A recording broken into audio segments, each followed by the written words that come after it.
Ya, assalamualaikum warahmatullahi wabarakatuh, my bro ya. Mungkin gua bikin VT beberapa, mungkin ada yang nanya, Bang, kok lu bilang pendapatan 10 juta, Bang? Terus kadang-kadang gue bikin waktu gua live bilang, wah harus 10 juta ya. Jadi begini, bos. eh ini untuk yang gue tujuin tuh bukan buat anak single ataupun anak kosan ataupun keluarga-keluarga kecil, tapi untuk yang keluarga besar. Misalnya nih, kepala keluarga kerja hanya ojol, usia udah atas 50-an, istri nggak kerja, anak sekolah. Misalnya anaknya cewek semua nih ya kan, atau mungkin anaknya cowok semua tapi masih kecil-kecil, butuh biaya banyak, rumah masih ngontrak, ya kan, biaya hidup sehari-hari berapa.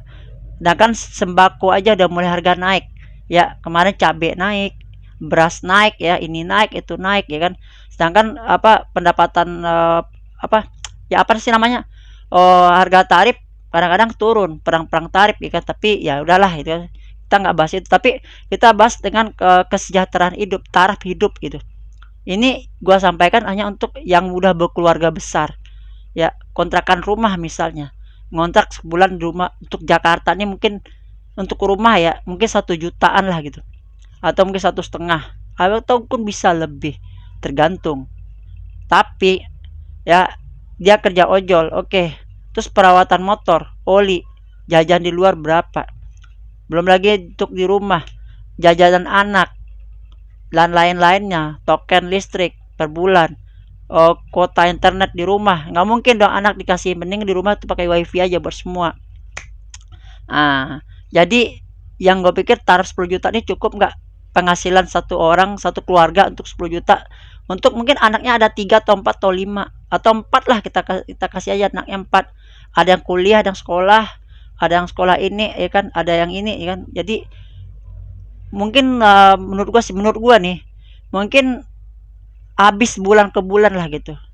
Tapi kalau dia single, kalau dia nggak boros nih, ya kan, dia nggak suka jajan atau ngebuang duit atau apalah, mungkin bisa, dia bisa nabung, bisa nabung. Mungkin bisa beli beli motor cash atau beli mobil cash walaupun second, ataupun bisa beli rumah walaupun cicilan kredit, ya kan, selagi masih single gitu. Selagi dia masih single gitu. Tapi apabila dia udah berkeluarga, itu kan kebutuhan itu lebih beda loh. Kalau lu yang single, lu yang berkeluarga, baru keluarga pasangan baru atau setahun 2 tahun, yang masih punya bocah kecil, balita, dibandingkan mereka yang udah punya keluarga besar. Apalagi korban resign, ya, resign pekerjaan. Apalagi di negara kita Indonesia ini, itu penerimaan pekerjaan itu dibatasi dengan umur dan latar belakang pendidikan. Beda sama luar negeri. Ya, gue contohin lah Bunda Korla lah, udah 50-an masih bisa kerja di fast food McDonald gitu. Padahal dia udah kepala 5, masih bisa diterima. Di Jepang juga seperti itu. Adapun pekerjaan lain yang mungkin pekerja part time yang dibayar per jam pun ada. Seperti mungkin di negara tetangga, gue dengar-dengar katanya juga ada ya, bayarannya per jam. Ya bukan per hari gitu. Kalau kita kan banyak kan pegawai kita harian. Harian PHL ya, pegawai harian lepas. Nah, itu. Yang kedua, mungkin banyak kan kita dari ojol-ojolnya juga karyawan resign, dan juga korban habis kontrak, di mana umur dan nambah, dan ngelamar lagi kita kalah sama yang baru-baru, yang baru lulus, yang punya semangat yang tinggi untuk melamar kerja. Apalagi jurusan kita itu untuk SMK dan sederajat. Kita ngeburu pabrik misalnya nih, kawasan pabrik nih, kawasan Cikarang, Karawang, atau kawasan Cibitung ya kan. Pokoknya kawasan pabrik ya di Bekasi sono gitu.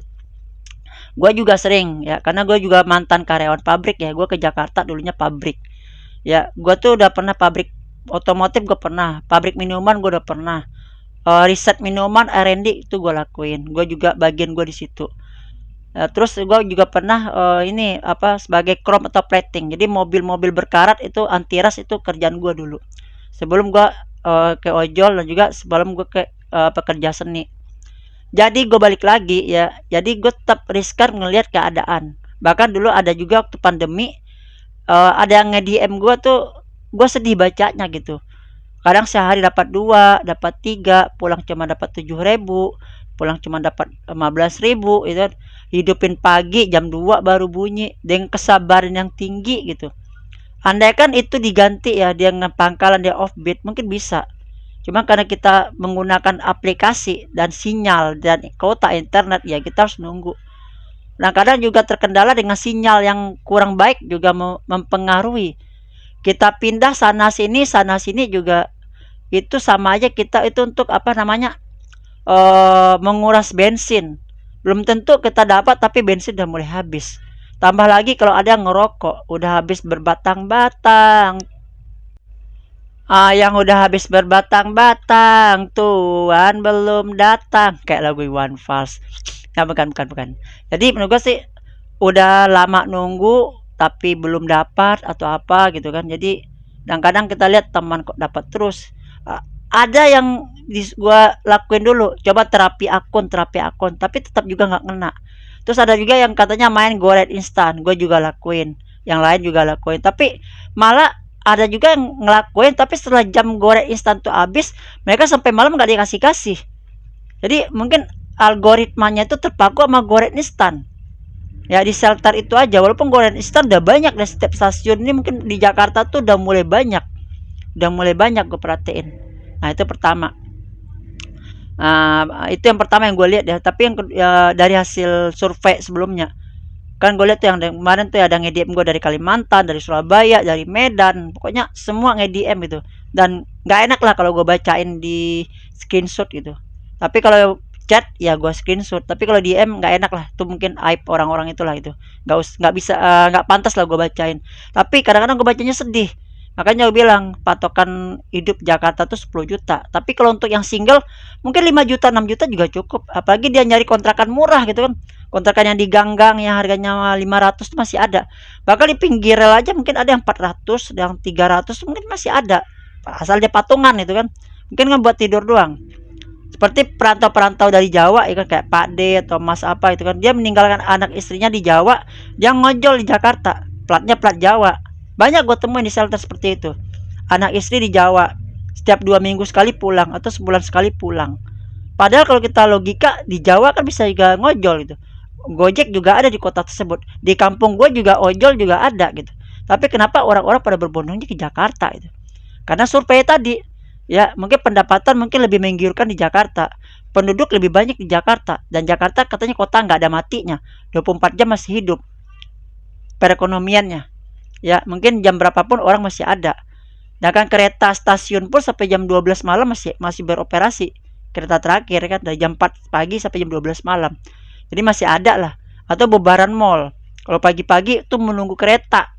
Ya yang dari luar kota. Karena setiap hari Jakarta ini kan warga Bodetabek kan pada naik transportasi umum.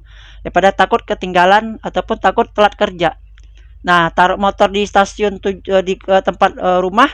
Lalu naik kereta, naik busway, nyampe di sini, atau MRT, LRT, nyampe sini naik ojol. Dan lebih terjangkau dan lebih murah. Bahkan seorang artis aja, Adrian Maulana, itu dia naik kereta, naik ojol. Mungkin orang-orang di Palmerah pasti paling sering tuh ketemu Adrian Maulana, mantan artis. Ya sekelas Primus lah dulu. Pokoknya artis 90-an lah. Ya mantan Abang None. Dulunya artis, sekarang udah kerja di SCBD nggak salah. Dia udah kerja sekarang, si Om itu. Kita manggilnya Om lah karena udah lebih tua jauh lah gitu kan. Jadi kalau kita kalau dapat nama panggil Om Adrian itu.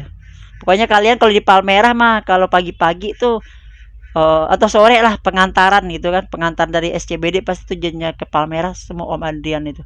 Karena dia sambil ngevlog gitu. Dia bawa kamera tuh buat konten sambil ngojol gitu. Seorang artis ya kan, naik ojol juga gitu. Tapi sekarang udah nggak artis, sekarang kerja di SCBD, gue lupa di mana, pokoknya di SCBD lah gitu.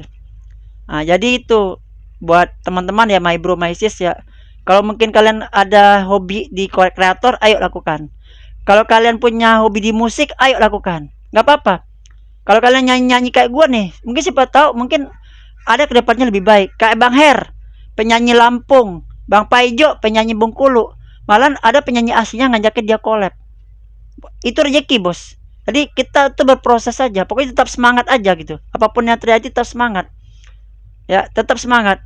Jadikan ojolnya sebagai batu loncatan aja untuk sukses ke depannya. Ya sukses itu tidak mengenal umur bos. Ya ada yang lebih muda, ada yang tua, bahkan ada yang menjelang ajal. Seperti Mbah Surip yang gue bilang tadi. Oke, itu tetap semangat. Oke, assalamualaikum warahmatullahi wabarakatuh. Adios amigos.